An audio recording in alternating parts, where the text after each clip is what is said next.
À toutes et à tous, bonsoir, bienvenue dans cette édition de ce lundi 15 juin 2026. Au sommet au Tchad, une enquête interne de Médecins sans frontières révèle 59 allégations d'abus et d'exploitation sexuelle impliquant certains employés auprès de réfugiés soudanais. 18 personnes ont été licenciées. En Europe, l'Union européenne ouvre officiellement les négociations d'adhésion avec la Moldavie et l'Ukraine. Et au Moyen-Orient, des colons israéliens sont accusés d'avoir tenté d'incendier une mosquée en Cisjordanie occupée. Une nouvelle flambée de violence dénoncée par les États-Unis. Nous commençons ce journal au Tchad. L'organisation humanitaire Médecins sans frontières est éclaboussée par un scandale d'abus sexuels dans l'est du pays.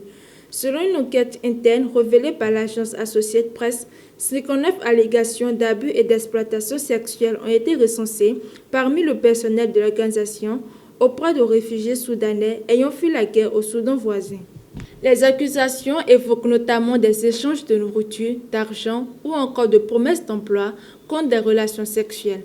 Des femmes et des mineurs figureraient parmi les victimes présumées. À l'issue de plusieurs mois d'investigation, 18 employés ont été licenciés et interdits de tout futur recrutement au sein de l'organisation.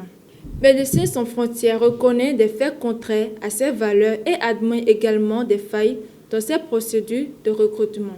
Direction à présent l'Europe, les négociations d'adhésion de l'Ukraine et de la Moldavie à l'Union européenne ont officiellement débuté ce lundi à Luxembourg. Les discussions porteront notamment sur la lutte contre la corruption, l'indépendance de la justice, le contrôle des frontières et le respect des droits de minorité. Pour la présidente moldave Maia Sandu, son pays est prêt à franchir cette nouvelle étape vers l'intégration européenne. Mais la Moldavie devra composer avec une difficulté majeure, la Transnistrie. Cette région séparatiste soutenue par la Russie échappe au contrôle de Chisinau depuis près de 30 ans. Selon plusieurs experts, l'Union européenne pourrait s'inspirer du président chypriote. En d'autres termes, le futur traité d'adhésion s'appliquerait uniquement aux territoires contrôlés par le gouvernement moldave en attendant une éventuelle réunification. Un peu au Moyen-Orient, les tensions restent vives en Cisjordanie occupée. Selon l'agence palestinienne Wafa, des colons israéliens ont tenté d'incendier une mosquée dans le village de Bouka, à l'est de Ramallah. Une voiture a également été brûlée lors d'une attaque. Dans un autre village voisin, 2 véhicules ont été incendiés. Des habitants sont parvenus à maîtriser les flammes avant que l'incendie ne se propage davantage à la mosquée.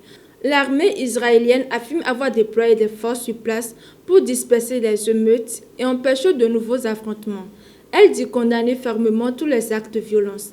Selon le Bureau des Nations Unies pour les affaires humanitaires, la violence des colons israéliens en Cisjordanie atteint actuellement un niveau record avec en moyenne 6 attaques par jour provenant victimes ou dégâts matériels. Plus de 2200 Palestiniens ont déjà été placés depuis le début de l'année en raison des violences, des restrictions d'accès et des démolitions de logements. C'est la fin de cette édition. Merci de votre attention et à demain pour un nouveau point de l'actualité.